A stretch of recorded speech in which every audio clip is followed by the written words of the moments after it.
In today's video, I'm going to teach you how to contact Duolingo support if you've run into a billing issue, a bug, or something on your account that doesn't look right. This quick walkthrough will show you exactly where to go and what to fill out so your message reaches the right team and gets a faster response.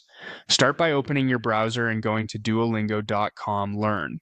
Once the page loads, look to the left side of the screen for the navigation menu. Move your cursor over the option labeled More. You don't need to click yet, just hover so the menu expands and reveals additional options.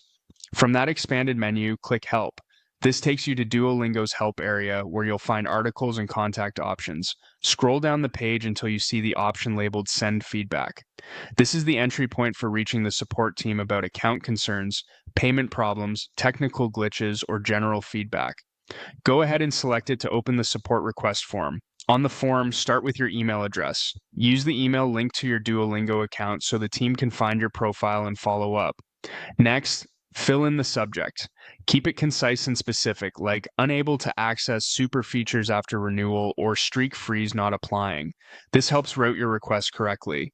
Click into the description field and explain what's happening.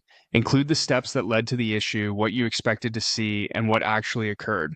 Adding details like your device type, operating system, and whether you're on the web or the app can be very helpful.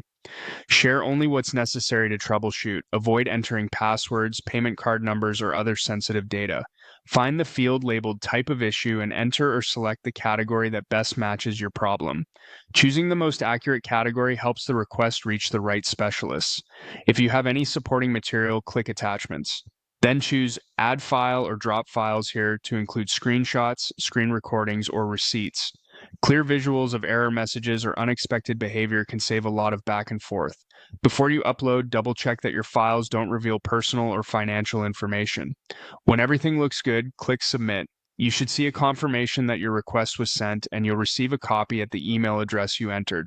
Keep an eye on your inbox and spam folder for the reply, and be ready to provide any additional details the team requests so they can resolve your issue as quickly as possible.